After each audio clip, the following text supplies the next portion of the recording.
I want to take you back to when you were growing up. You grew up in Australia. You played just about every other sport, it seemed like, growing up, except golf. And then you're 16 years old. For the first time, you decide to caddy for your mom. And what was it about caddying for her that all of a sudden got you so interested in the game? Well, the fact that my father had changed jobs. He'd gone from a town up in the northeastern part of Queensland called Townsville and moved down to Brisbane, which is like 600 miles away. So I left all my mates behind at the age of 15, 16, all the guys you hung out with when you're knee-high to a grasshopper. So I was down in Brisbane, had nothing to do, and I was actually kind of bored, and my mum was playing a competition one day, and I said, I'll come out and caddy for you, and the bug bit me. And my first handicap was 27.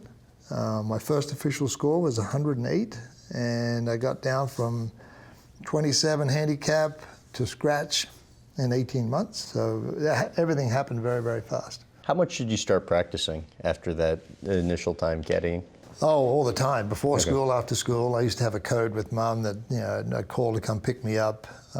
3 rings on the phone, I'd hang up. It's time for you to come get me and take me to school, or come get me when it's pitch black and I can't see a golf ball when I'm hitting it anymore. She'd come pick me and have dinner. So I was really passionate about it. It had been a dream of yours, as you mentioned, to join the Royal Australian Air Force, and you're in their office with your dad getting ready to sign papers committing, and all of a sudden you have a change in heart.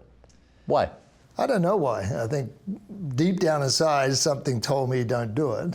Deep down inside something was saying to me, I was in love with the game of golf, challenge yourself and try and see if you can figure out what it is. I don't know what it was. All I know is I got up and I walked away from a career.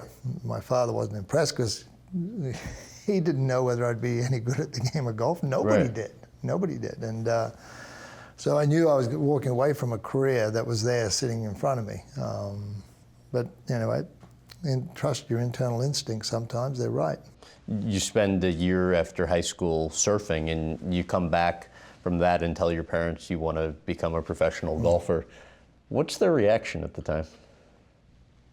Well, I would say if I put myself in their shoes today, being a parent, if my child came to me saying he or she wanted to do something that they have never experienced before, not only never experienced before, but never knowing that you're going to be any good at it, I'd be sitting there with a bit of a dumb look on my face too.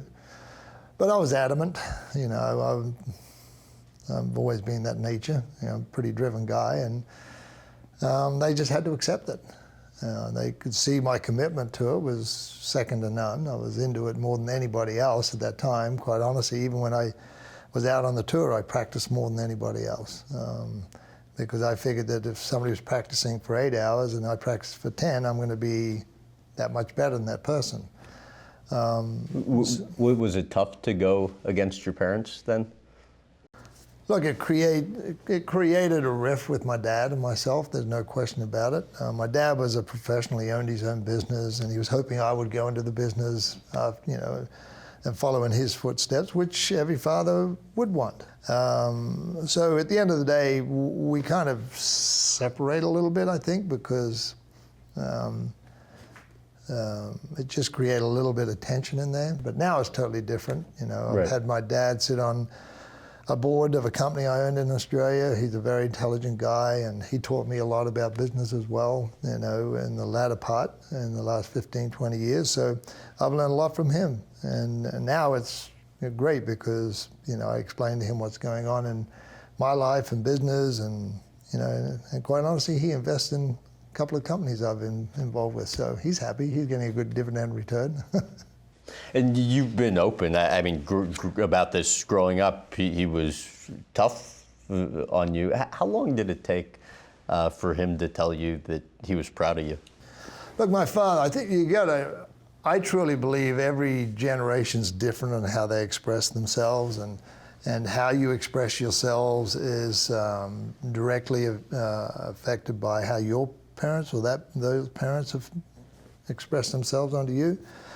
And my father's parents were tough, my grandparents, and they weren't affectionate and they weren't close. That doesn't mean to say that was the reason why Dad was, had those barriers up all the time, but maybe it was. So you got to give him the benefit of the doubt. The environment he grew up in as a child was different than the environment that my children grew up in. Right. And my father, in his strange ways of going about it, was really a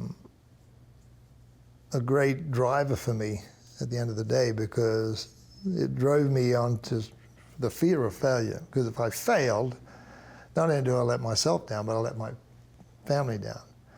So the fear of failure was a massive driving influence behind me, because I wanted to prove me right and everybody else wrong, because there were a lot of doubters out there thinking that I wouldn't be able to do it.